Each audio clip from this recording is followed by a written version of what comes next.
Bom, acontece hoje o lançamento do plano 8h31 agora. Repita. 8h31 do plano Safra 2023-2024 para a agricultura familiar. No anúncio da última terça-feira para médios e grandes produtores, os recursos destinados pelo governo ultrapassam 360 milhões de reais. Para falar sobre o assunto, então, a gente recebe agora aqui no Jornal da Manhã o professor emérito da Fundação Getúlio Vargas, Roberto Rodrigues. Professor, bem-vindo, obrigada pela participação por aqui. Bom dia, eu agradeço pela oportunidade. Uma correção, são 364 bilhões de reais, não milhões. Perfeito, exatamente, desculpe. Professor, por que gerou polêmica com relação a destinar verba separada para médios e grandes produtores e para o agrofamiliar, que deve receber algo em torno de 75, 100 bilhões de reais também? Na verdade, não é polêmica, é que a gente tem uma discussão permanente aqui no Brasil sobre por que dividir a agricultura em pequenos produtores contra médios e grandes. Não há conta, é tudo uma coisa só, não é? Essa questão de dois ministérios é uma questão que a gente discute há muitos anos. Por que não tem, por exemplo, o Ministério do Turismo para pequeno turismo, para grande turismo, para educação, para grande educação? Não faz sentido, a agricultura é uma só. Tem pequenos, tem médios e grandes produtores que exigem, obviamente, diferentes medidas e atuações. Mas não precisa haver dois planos ou dois ministérios. Essa é a questão. Não é uma polêmica quanto à divisão dos recursos, é quanto à divisão da agricultura em duas partes, que são iguais. Professor, muito bom rever o senhor aqui na Jovem Pan e mais uma vez, o agro continua carregando o Brasil nas costas. Eu pergunto, esses recursos que estão sendo liberados são suficientes para que a gente tenha realmente esse plano Safra Recorde?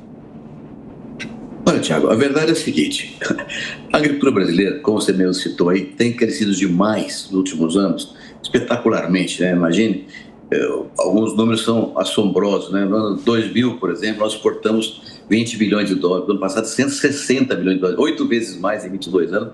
Nenhum país do mundo fez isso com tanto vigor e competitividade. Então, cresce muito.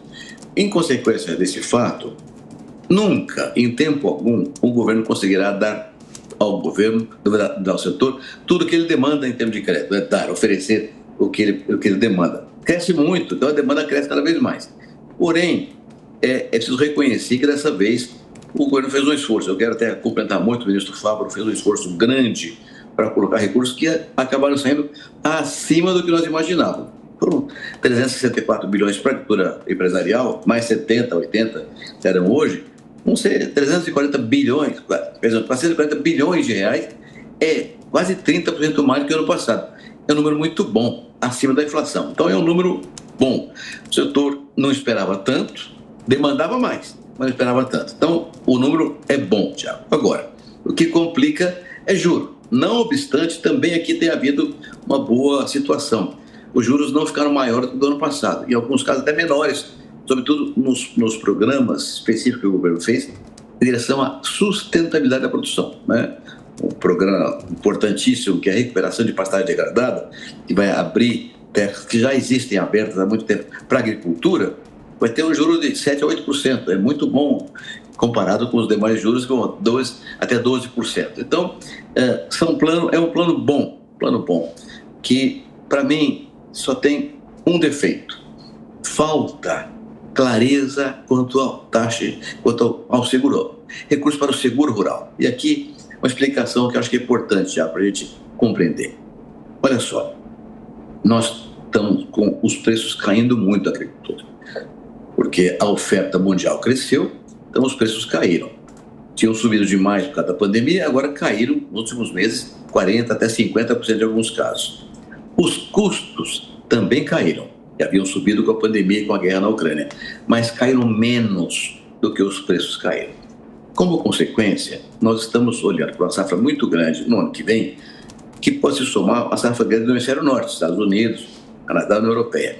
Se isso acontecer, a oferta mundial será muito grande, sobretudo de grãos, e os preços podem cair mais ainda, de modo que é preciso que haja recursos para a comercialização da safra, para que o produtor fique garantido na sua condição de arbítrio da melhor hora para vender. Então tem que ter mais recursos para a comercialização. E o seguro rural é fundamental porque, além dos preços caírem e os custos caírem menos que os preços, nós temos duas outras questões. Uma é o El Niño, que está anunciado e que é um fenômeno climático meteorológico que pode reduzir a produtividade agrícola em vários estados do país. Então, se você vai ter preços baixos e produção baixa, é o pior cenário possível numa condição econômica para a agricultura. Além disso, também a questão cambial está afetando. Nós fizemos uma compra de safra esse ano para as insumos com um dólar a 5%. Já está abaixo de 5. Se colhermos uma safra ano que vem a um dólar de 5,40, 5,50, 5,60, o descasamento é maior ainda. Então, recursos para o seguro rural, para a comercialização, são essenciais. Isso não está claro ainda no plano de safra. E, professor, a gente comentava os bons resultados que o agro tem garantido ao PIB do país, que permitiria o sucesso do setor, na opinião do senhor? São 4 fatores, filha, 4 fatores principais. O mais importante, realmente, é a tecnologia. O que o Brasil evoluiu em termos tecnológicos da agricultura é uma coisa que nem outro país do mundo fez. Vou dar um número só para você ter clareza desse processo. Nos últimos 30 anos, a área plantada com grãos no Brasil dobrou, cresceu 103%.